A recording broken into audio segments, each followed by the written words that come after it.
Pandora was never just a woman, you see. She was a clay-cased weapon of mass destruction. I must tell you a truth that has been buried under millennia of mere fairy tales. You've been told she was just a curious girl who made a mistake, right? But I want you to look closer at the divine schematics. In the shadow of Mount Olympus, Zeus did not want a companion for man. No, he wanted a payload. This isn't a story of human weakness, but of divine biological warfare, where the first woman was actually the first manufactured catastrophe. Think of the Forge of Hephaestus. It was not merely a place of fire and iron, you know. It was the birthplace of a synthetic Eve. Zeus commanded the gods to assemble her, not as a living soul, but as a vessel of concentrated ruin. Awestruck, she was perfection. To the world, she was the end. I see her not as a victim of her own curiosity, but as a masterfully designed trigger. While Prometheus gave humanity the fire to build, Zeus gave us the woman to burn it all down. This was the ultimate revenge for the theft of fire.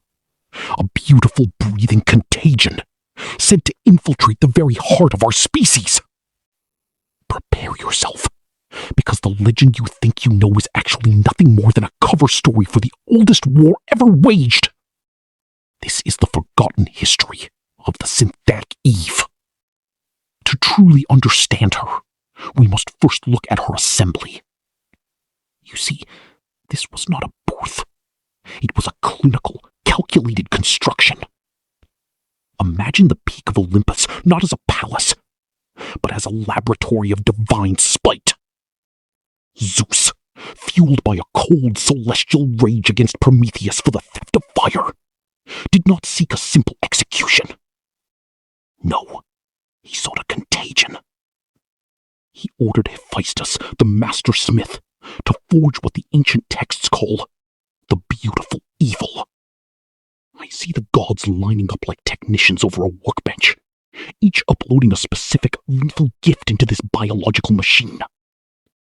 Aphrodite did not merely grant her beauty. She engineered a visual frequency designed to disarm the senses and paralyze the will. You know, it was a weapon of mass distraction. Then came Hermes, the messenger of thieves. He did not give her a voice for poetry. He programmed her with a shameful mind and a deceitful nature. He gave her the gift of the lie, wrapped in the silk of a goddess's whisper.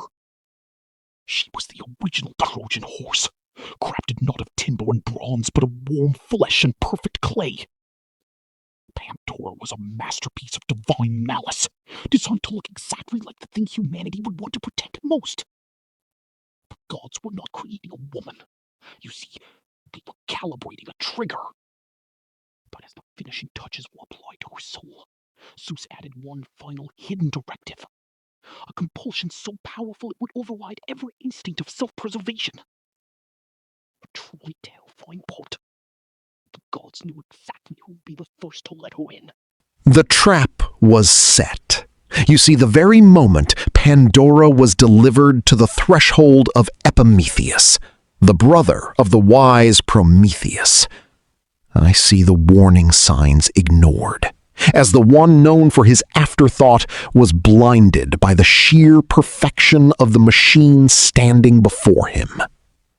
Well, Prometheus had warned him never to accept a gift from the heavens, sensing the hidden code buried deep within that divine craft.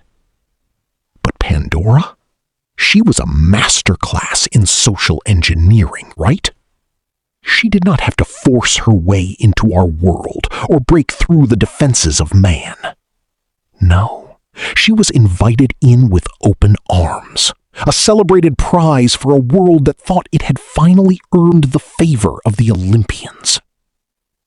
From their golden thrones above, the gods watched in silence, waiting for the countdown to reach 0. You see, she was not a bride, and she was not a companion. She was a ticking clock, placed carefully in the middle of a peaceful garden. But as she stood there, surrounded by the warmth of a home that would soon be ash, a new question began to surface. Intense. If she was a weapon, then who was the one meant to pull the trigger? However, there was one detail everyone missed, one final piece of the protocol that had yet to be activated. I see her now, standing right there before the vessel that history itself has misnamed. You see, you have been told it was a simple jar, a curious woman's mistake. But look closer.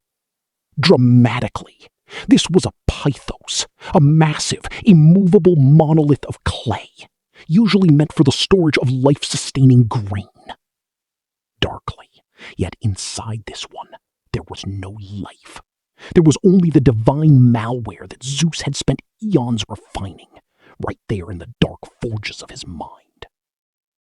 I watch as Pandora reaches for the seal. Her fingers, they do not tremble with the hesitation of a human heart, you know. Captivatingly, they move with the cold, chilling precision of an activated script. She was not a victim of curiosity. She was the final line of code being executed. As the lid is lifted, well, the payload does not emerge as mere ghosts or shadows. It escapes as the very concepts of agony, the rot of sickness, the grinding exhaustion of toil, and the slow, inevitable decay of old age.